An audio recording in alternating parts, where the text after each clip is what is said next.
2025년 10월 19일 주일 매일 성경 읽기 쉬운 성경 292일차 마가복음 13장. 예루살렘에 들어가심. 예수님과 제자들이 예루살렘 근처 곧 올리브산 가까이에 있는 벳바게와 베다니 마을에 이르렀습니다. 그곳에서 예수님은 두 제자들을 보내셨습니다. 예수님께서 그들에게 말씀하셨습니다. 건너편 마을로 가거라. 거기에 가면 지금까지 아무도 탄 적이 없는 나귀 새끼 한 마리가 매어 있는 것을 볼 것이다. 그것을 풀어서 이리로 가지고 오너라. 누가 너희에게 왜 이러십니까? 라고 물으면 이렇게 말하여라. 주님께서 필요하시답니다. 곧 이리로 돌려보내실 것입니다. 제자들이 마을로 들어가서 길 쪽으로 있는 문에 묶여있는 나귀 새끼를 발견하였습니다. 제자들이 나귀를 풀었습니다. 서 있던 사람이 제자들에게 물었습니다. 나귀를 풀다니 무엇을 하려는 것이오? 제자들이 예수님께서 알려주신 대로 대답했습니다. 그러자 허락해 주었습니다. 제자들이 예수님께 나귀 새끼를 끌고 왔습니다. 그들이 겉옷을 나귀 위에 얹었고 예수님께서 거기에 앉으셨습니다. 많은 사람들이 자기들의 겉옷을 펴서 길 위에 펼쳤습니다. 어떤 사람들은 들에서 꺾은 나뭇가지를 펼쳤습니다. 예수님 앞에서 걸어가던 사람들과 뒤에서 따라가던 사람들이 소리쳤습니다. 호산나, 주님의 이름으로 오시는 이가 복이 있다. 다가오는 우리 조상 다윗의 나라가 복이 있다. 가장 높은 곳에서 호산나. 예수님께서 예루살렘에 가셔서 성전으로 들어가셨습니다. 그리고 모든 것을 둘러보신 후 날이 이미 저물었기 때문에 12 제자들과 함께 베다니로 돌아가셨습니다. 무화과 나무를 저주하심. 이튿날 예수님과 제자들이 베다니에서 출발하여 오는 길에 예수님께서 배고픔을 느끼셨습니다. 멀리서 잎이 무성한 무화과 나무를 보시고 거기에서 열매를 얻으려고 다가가셨습니다. 그러나 무화과는 없고 잎사귀만 무성할 뿐이었습니다. 그것은 아직 무화과가 열릴 때가 아니었기 때문입니다. 예수님께서 나무에게 말씀하셨습니다. 다시는 아무도 내 열매를 먹지 못할 것이다. 제자들이 이 말씀을 들었습니다. 성전을 깨끗하게 하심. 예수님과 제자들이 예루살렘에 왔습니다. 예수님께서 성전에 들어가셔서 성전에서 사고 파는 사람들을 내쫓으셨습니다. 그리고 돈 바꾸어 주는 사람들의 책상과 비둘기 파는 사람들의 자리를 뒤엎으셨습니다. 예수님께서 그 누구도 물건을 가지고 성전의 뜰을 가로질러 가지 못하게 하셨습니다. 그리고 사람들을 가르치셨습니다. 성경에 이렇게 쓰여 있다. 나의 집은 모든 민족의 기도하는 집이라고 불릴 것이다.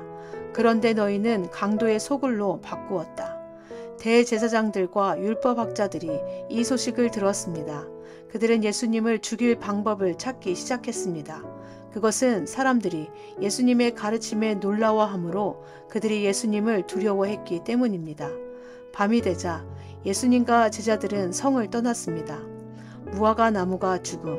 아침에 지나가다가 제자들이 무화과 나무가 뿌리부터 말라버린 것을 보았습니다. 베드로가 생각이 나서 예수님께 말했습니다. 선생님, 보세요. 저주하셨던 무화과 나무가 말라 죽어 있습니다. 예수님께서 대답하셨습니다. 하나님을 믿어라. 내가 너희에게 진정으로 말한다. 누구든지 이 산을 향하여 뽑혀서 바다에 던져져라 하고 말하고 마음속에 아무 의심 없이 말한 대로 될 줄 믿으면 그대로 이루어질 것이다. 그러므로 내가 너희에게 말한다. 너희가 기도하고 구한 모든 것은 받은 줄로 믿어라. 그러면 이루어질 것이다.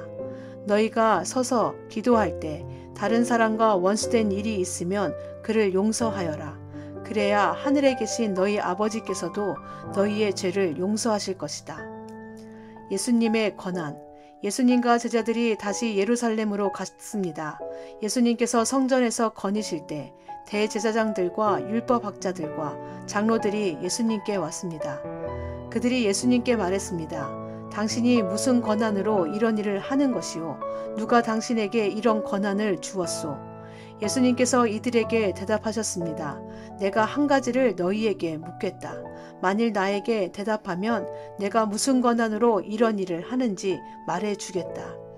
요한의 침례가 하늘로부터 온 것이냐 아니면 사람에게서 온 것이냐 대답해 보아라. 그들이 자기들끼리 의논하였습니다. 만일 우리가 하늘로부터 왔다고 하면 그가 어째서 너희는 요한을 믿지 않았느냐 하고 말할 것이다. 그렇다고 사람에게서 왔다고 할 수도 없지 않은가. 이들은 백성들을 두려워했습니다. 그것은 모든 사람들이 진정으로 요한을 예언자로 생각하고 있었기 때문입니다. 그래서 예수님께 우리는 모르오 하고 대답했습니다. 예수님께서도 그러면 나도 너희에게 내가 무슨 권한으로 이런 일을 하는지 말하지 않겠다라고 말씀하셨습니다. 마가복음 12장 포도밭 소작농의 비유. 예수님께서는 비유로 사람들에게 말씀하기 시작하셨습니다. 어떤 사람이 포도밭을 가꾸었다. 그리고 주위에 담장을 치고 포도즙을 짤 구덩이를 파고 망대를 세웠다. 그리고 포도밭을 농부들에게 빌려주고 여행을 떠났다. 때가 되자 주인은 농부들에게 종을 보내어 포도밭에서 난 자기 몫의 수확물을 가져오게 했다. 그러나 농부들은 그 종을 붙잡아 때린 후 빈손으로 쫓아버렸다. 다시 주인은 다른 종을 그들에게 보냈다. 그러자 그들은 그의 머리를 때리고 깔보고 업신여겼다. 다시 주인은 다른 종을 보냈다. 그러자 그들은 그 하인을 죽였다. 다른 많은 종들을 보냈지만 농부들은 때리기도 하고 죽이기도 하였다. 주인에게는 한 사람이 더 있었는데 바로 그의 사랑하는 아들이었다. 결국 주인은 아들을 농부들에게 보내면서 말했다. 농부들이 내 아들은 존중할 것이다. 그러나 농부들은 서로 말했다. 이 사람은 주인의 상속자이다. 어서 그를 죽이자. 그러면 유산이 우리의 것이 될 것이다. 농부들은 아들을 잡아다 죽인 후 포도밭 밖으로 던져버렸다. 포도밭의 주인이 이제 어떻게 하겠느냐? 그는 포도밭에 가서 농부들을 다 죽이고 포도밭을 다른 농부들에게 줄 것이다. 이런 성경 말씀을 읽어보지 못했느냐? 건축자들이 버린 돌이 집 모퉁이의 머릿돌이 되었다. 이는 주님께서 하신 일이다. 이것이 우리 눈에 놀랍지 않은가? 그들은 이 비유가 자기들을 빗대어 하신 것임을 알고 예수님을 체포하길 원했습니다. 그러나 백성들을 두려워하여 예수님을 두고 떠나가 버렸습니다. 가이사에게 바치는 세금. 그들은 예수님의 말씀에서 트집을 잡으려고 바리새파 사람과 헤롯 당원 몇 명을 예수님께 보냈습니다. 그들이 와서 말했습니다. 선생님, 우리는 선생님께서 진실하신 분이시며 아무에게도 얽매이지 않으신다고 알고 있습니다. 선생님께서는 아무도 부당하게 대하지 않으시고 하나님의 길을 진리로 가르치십니다. 가이사에게 세금을 내는 것이 옳습니까? 내지 않는 것이 옳습니까? 세금을 내야 합니까? 내지 말아야 합니까? 예수님께서는 이 사람들의 속셈을 아시고 말씀하셨습니다. 어째서 나를 시험하느냐? 데나리온 한 개를 가져와서 나에게 보여라. 그들이 은전 한 개를 가져왔습니다. 예수님께서 물으셨습니다. 이것은 누구의 얼굴이며 누구라고 쓰여 있느냐? 그들이 대답했습니다. 가이사입니다. 예수님께서 그들에게 말씀하셨습니다. 가이사의 것은 가이사에게 주어라. 그리고 하나님의 것은 하나님께 바쳐라. 그들은 예수님의 말씀에 놀랐습니다. 부활에 대하여 부활이 없다고 주장하는 사두개파 사람 몇 명이 예수님께 왔습니다. 그리고 예수님께 질문을 했습니다. 선생님, 모세는 형이 자식이 없이 아내만 남겨두고 죽으면 동생이 그 형수와 결혼하고 형을 위하여 자식을 길러라 하고 기록했습니다. 7 형제가 있었는데 맏형이 결혼하고 자식이 없이 죽었습니다. 그래서 둘째가 형수와 결혼을 했는데 역시 자식이 없이 죽었습니다. 셋째도 마찬가지였습니다. 7 형제 모두가 자식을 남기지 못했습니다. 나중에 여자도 죽었습니다. 그러면 다시 살아날 때 그 여자는 그들 중에 누구의 아내가 되겠습니까? 7 형제가 모두 그를 아내로 맞이했으니 말입니다. 예수님께서 대답하셨습니다. 너희가 성경도 모르고 하나님의 능력도 몰라서 잘못 생각하는 것이 아니냐. 사람들이 죽은 사람들 중에서 다시 살아날 때에는 장가도 가지 않고 시집도 가지 않는다. 그들은 마치 하늘에 있는 천사처럼 될 것이다. 죽은 사람이 다시 살아나는 것에 대해서는 모세의 책에 기록된 떨기나무 대목에서 하나님께서 모세에게 어떻게 말씀하셨는지를 읽어보지 못했느냐. 하나님께서 모세에게 나는 아브라함의 하나님, 이삭의 하나님, 그리고 야곱의 하나님이다 라고 말씀하시지 않았느냐. 하나님께서는 죽은 사람들의 하나님이 아니라 살아있는 사람들의 하나님이다. 너희가 크게 잘못 생각하고 있다. 가장 중요한 계명. 율법학자 가운데 한 사람이 다가와서 논쟁하는 것을 들었습니다. 예수님께서 사두개파 사람들에게 잘 대답하시는 것을 보고 그가 물었습니다. 모든 계명 중에 어떤 것이 가장 중요합니까? 예수님께서 대답하셨습니다. 가장 중요한 계명은 이것이다. 이스라엘아 들어라. 우리 하나님은 한 분이시다. 내 모든 마음과 모든 영혼과 모든 뜻과 모든 힘을 다하여 주 너의 하나님을 사랑하여라. 두 번째로 중요한 계명은 이것이다. 내 이웃을 내 몸같이 사랑하여라. 이 계명들보다 더 중요한 계명은 없다. 율법학자가 예수님께 말했습니다. 옳습니다. 선생님, 하나님께서는 한 분이시고 그 외에는 다른 신이 없습니다. 모든 마음과 모든 지식과 모든 힘을 다하여 하나님을 사랑하고 이웃을 자기 자신처럼 사랑하는 것이 다른 모든 번제물이나 희생제물보다 더 중요합니다. 예수님께서는 이 사람이 지혜롭게 대답하는 것을 보시고 말씀하셨습니다. 너는 하나님 나라에 가깝구나. 그 뒤로는 아무도 감히 예수님께 더 묻지 않았습니다. 다윗의 자손. 예수님께서 성전에서 가르치고 계실 때 이렇게 물으셨습니다. 어째서 율법학자들은 그리스도가 다윗의 자손이라고 말하느냐? 다윗 자신은 성령으로 이렇게 말하였다. 여호와께서 내 주님에게 말씀하셨다. 내가 내 원수들을 내 발 아래 굴복시킬 때까지 내 오른쪽에 앉아 있어라. 다윗 자신도 그리스도를 주님이라고 부른다. 그런데 어떻게 그리스도가 다윗의 자손이 되게 되냐? 많은 무리가 예수님의 말씀을 기쁘게 들었습니다. 율법학자들을 조심하여라. 예수님께서 가르치시며 말씀하셨습니다. 율법학자들을 주의하여라.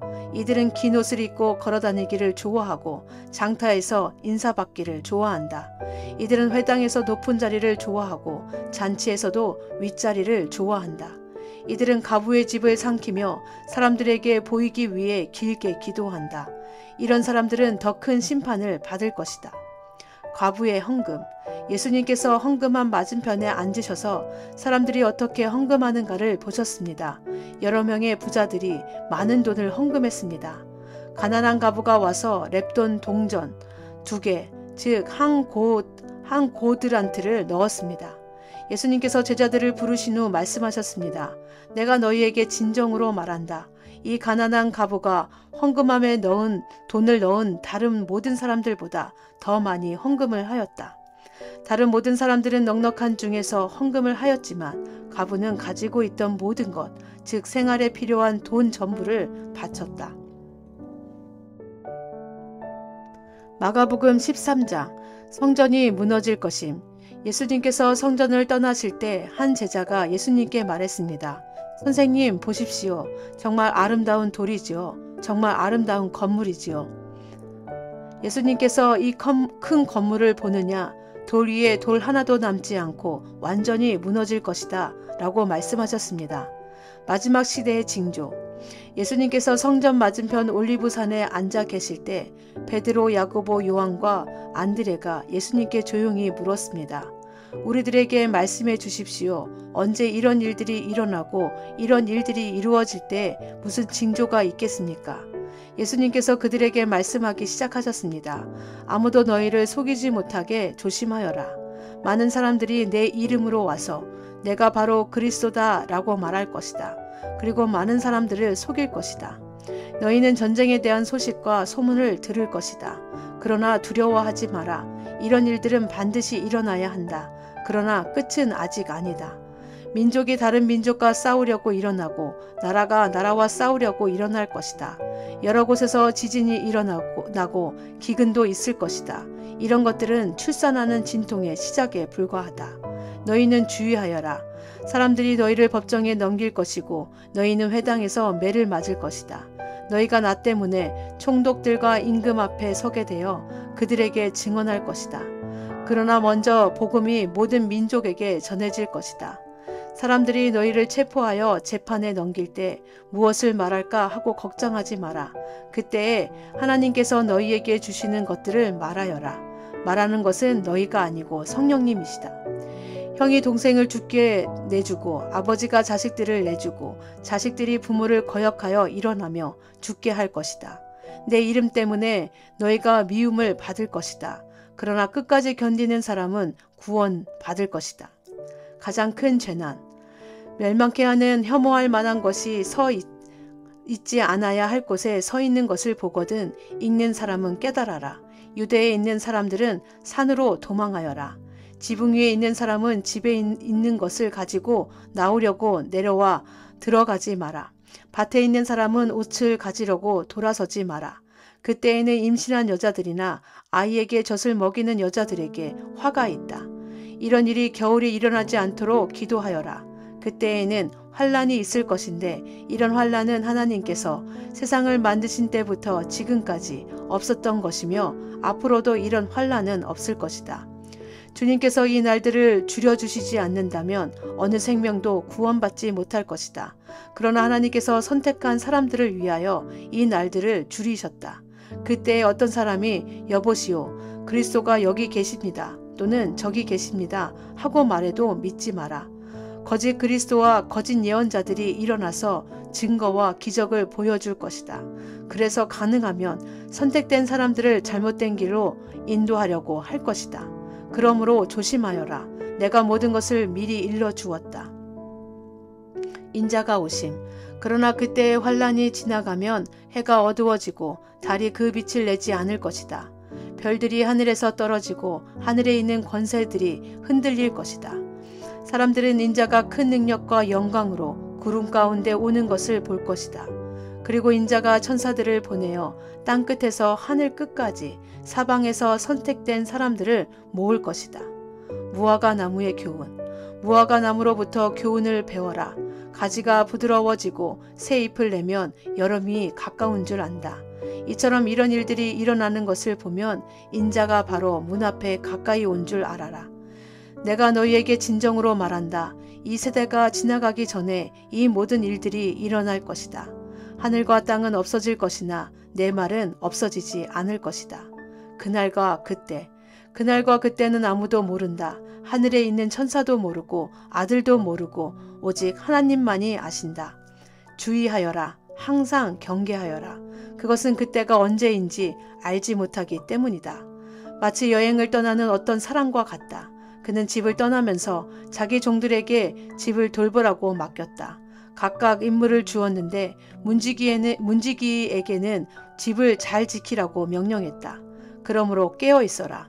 집주인이 언제 돌아올지 저녁에 혹은 밤중에 혹은 새벽 닭이 울 때 혹은 아침 무렵에 올지 모르기 때문이다.